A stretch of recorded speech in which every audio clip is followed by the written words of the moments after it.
Yeah, I got something exclusive for you guys today. I want to share with you the genuine article.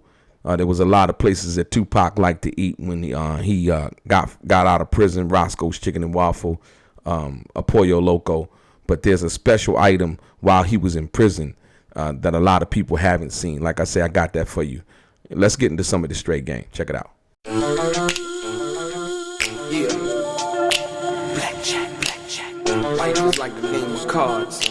It's not what you dealt, but how you play it. Yeah. Blackjack.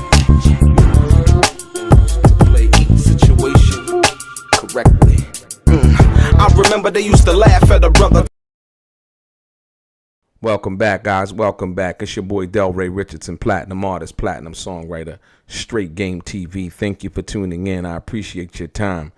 Do me a favor and hit the thumbs up button notification, as it helps push the content out to more potential subscribers, as well as to the people who are already subscribed to my channel. Also, if you haven't subscribed, do so now, and also tell a friend. But what I like to say most of all, if this is your first time reviewing the channel, please do me a favor. If you want to be one of the first people notified when I drop some of this straight game, hit the bell notification right below this video, and I'm going to get right into it. Ladies and gentlemen, I have an exclusive piece of information for you guys today. It's been talked about over the years, as well as, people who knew Tupac and so on and so forth, some of the places that he liked to eat, right? I remember one place in particular where everybody would go at and hang out was Jerry's Deli. This was off of San Vicente Boulevard, and I would say Hollywood, LA Hollywood. It was like by Hollywood, near Hollywood.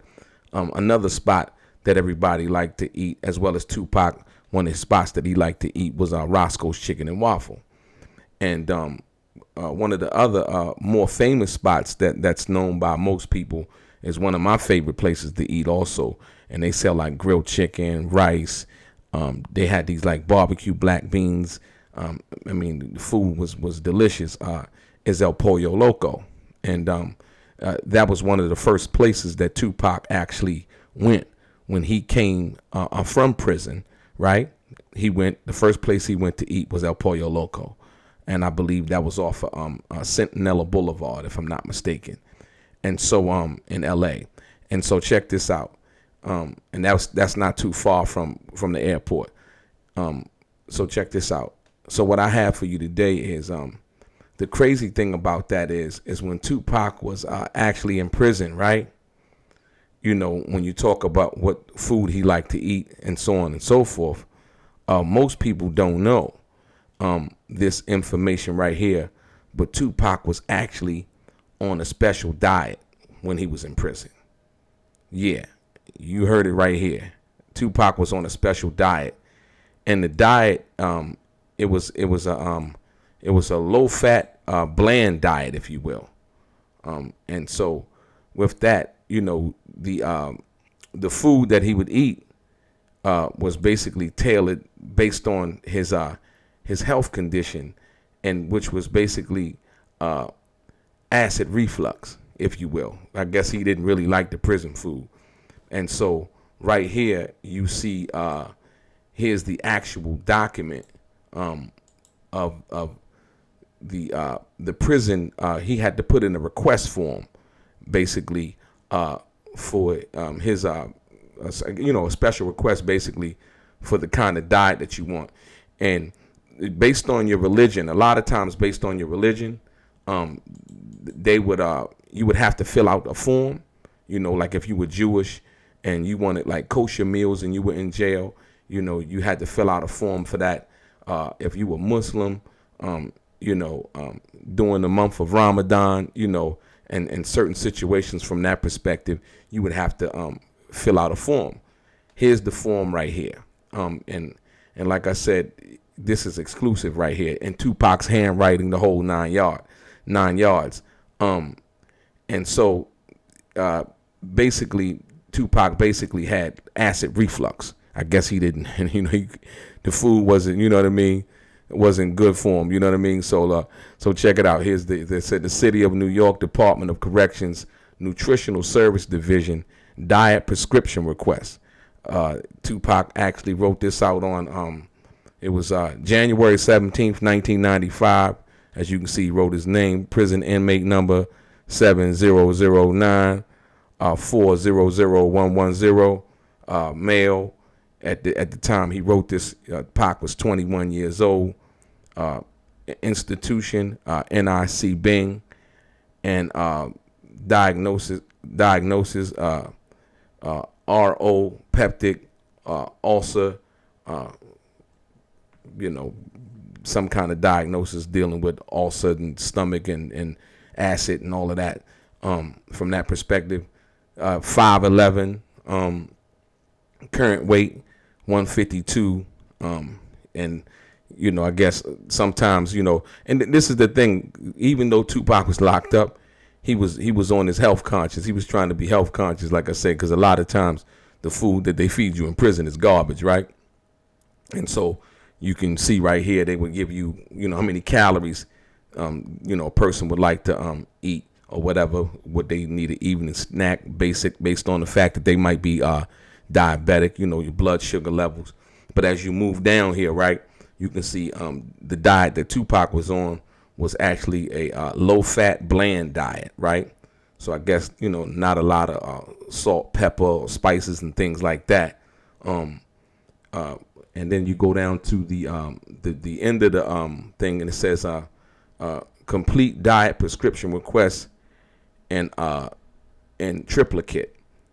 Give inmate original, place one copy in dietitian's mailbox located in main clinic, and another in inmate's patient's chart. RB, vegetarian diets are not offered in this DOC system. Kosher and halal meals can only be obtained through the Department of Corrections ministerial service. And so basically what that's saying is like from the minister, your religion, from that perspective, you can only get, if you were Jewish, like I said, once again, or if you were Muslim, you can only, get that through like the minister or the chaplain or whatever. And it says these meals will not be honored if requested by medical staff. So you couldn't go, basically letting you know straight up, you couldn't go through, the doctor and try to get, a kosher meal or halal meal from that perspective. I just think this is very interesting, man. This is a great piece of history involving Tupac. And so it had a beginning and an end date. Then it says, do not add to the above diets. The beginning date was January 17th, 1995, and the end date was February 17th, 1995. And I find this to be interesting. Also, then it's basically signed by the clinician, signature, reference number 325 3B. What I find interesting about this document, man, is that it just goes to show you what Tupac was thinking inside of the jail when he was in jail. Like I said, I don't really know if he had, ulcers or whatever, because sometimes, if you didn't feel like eating of that regular prison food, you could come up with something and if he was cool with the doctor or whatever, or the nurse or whoever, they definitely would write you up a prescription so that you could get a different kind of meal. So like I said, I think this is very interesting. Tupac was 21 years old, and who knew, just like 4 years after this, you know what I mean, that he would be gone. And also there's another document that I came across, and it was the actual judge's order in regards to when Tupac was released from prison. And here's that document also. I think this is very interesting too, because this was the document that actually freed him from prison. Yeah, what's awesome about the judge's order in the case of Tupac when he got released out on bail, if you read along with me, like I said, Supreme Court of the state of New York, like I told you guys before, the reason why it came from the Supreme Court was because of Tupac had to appeal. The original judge actually denied him the ability to get out on bail as soon as he was convicted. Not bail, but an appeal bond, if you will.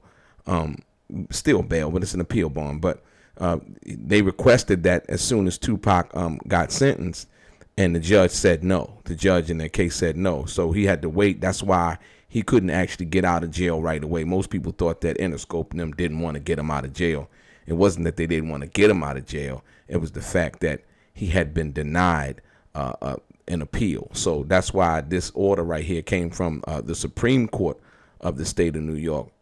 Basically, the county of New York, people versus state of New York against Tupac Shakur, defendant, New York County, indictment number 11578/93, which was the year.